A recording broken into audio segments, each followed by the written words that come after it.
Hello అండి, నమస్తే. Welcome back to Family Bytes. ఈరోజు వీడియోలో చక్కెరపార రెసిపీని చూపించబోతున్నాను. ఇవి పిల్లలకి బెస్ట్ స్నాక్ అని చెప్పొచ్చు. ఒక్కసారి చేసి పెట్టుకుంటే నెల రోజుల వరకు స్టోర్ చేసుకోవచ్చు. ఈ సింపుల్ అండ్ టేస్టీ చక్కెరపారని ఎలా ప్రిపేర్ చేసుకోవాలో చూసేద్దాం. దీనికోసం ముందుగా 2 కప్పుల దాకా మైదా పిండిని తీసుకోండి. మనకి కరెక్ట్ కన్సిస్టెన్సీలో మంచి క్రంచీగా రావాలంటే మైదా పిండినే వాడాలి. మీరు హెల్దీగా చేసుకోవాలనుకుంటే గోధుమ పిండినైనా యూజ్ చేసుకోవచ్చు. ఇప్పుడు ఒక మిక్సీ జార్లోకి 1/2 కప్పు దాకా షుగర్ని వేసుకోండి. ఇందులోనే మంచి ఫ్లేవర్ కోసం 3 యాలకులను తీసుకొని మెత్తగా గ్రైండ్ చేయండి. చూడండి, ఇలా మెత్తగా గ్రైండ్ చేసుకున్న షుగర్ పౌడర్ని పిండిలోకి వేసుకోవాలి. పిండి చక్కెర పొడి బాగా కలిసే విధంగా బాగా కలుపుకోండి.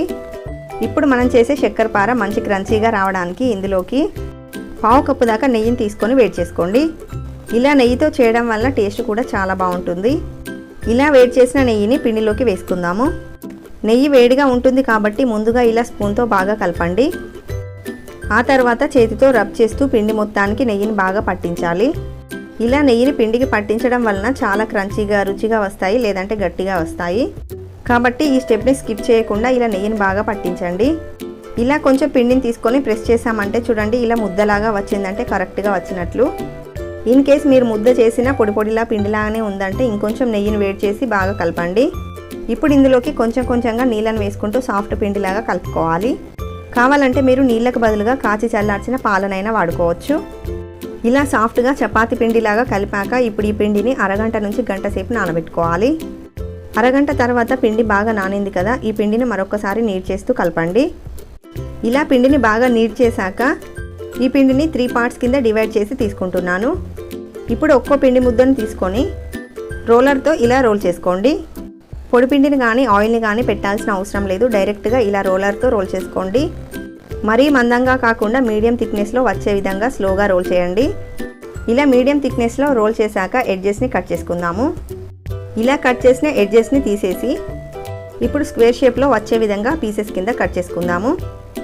మీరు కావాలంటే స్క్వేర్ షేప్లో కాకుండా డైమండ్ షేప్లో కూడా కట్ చేసుకొని తీసుకోవచ్చు. ఇలా చాక్తో స్క్వేర్ షేప్లో పీసెస్ కింద కట్ చేసుకున్న తర్వాత వీటన్నింటినీ ఒక ప్లేట్లోకి వేసుకుందాము. ఇలాగే పిండి మొత్తాన్ని కూడా రోల్ చేసి పీసెస్ కింద కట్ చేసి తీసుకోవడమే. ఇలా అన్నింటినీ చేసి రెడీ చేశాక ఇప్పుడు వీటిని ఫ్రై చేసుకుందాము. డీప్ ఫ్రైకి సరిపడా ఆయిల్ని తీసుకొని మీడియంగా వేడి చేయండి. మరీ ఎక్కువ వేడి చేసినా కూడా చక్కెరపార అనేది సరిగా ఫ్రై అవ్వదు కాబట్టి మీడియం హీట్లోనే ఉండేలా వేడి చేయండి. ఇప్పుడు ఇందులోకి కొంచెం కొంచెంగా మనం కట్ చేసుకున్న పీసెస్ని వేస్తూ ఫ్రై చేసుకోవాలి. ఇవి వేసాక అసలు కలపకూడదు. ఒక 2 నిమిషం పాటు అలాగే వదిలేసాక ఇవి కొంచెం ఆయిల్ని పీల్చుకొని పైకి పొంగుతాయి. అప్పుడు స్లోగా కలుపుకుంటూ గోల్డెన్ కలర్లోకి వచ్చే వరకు మీడియం ఫ్లేమ్లో ఫ్రై చేసుకోండి. ఇవి ఆయిల్లో ఉన్నప్పుడు సాఫ్ట్గా ఉంటాయి కాబట్టి స్లోగా కలుపుకుంటూ ఫ్రై చేసుకోవాలి.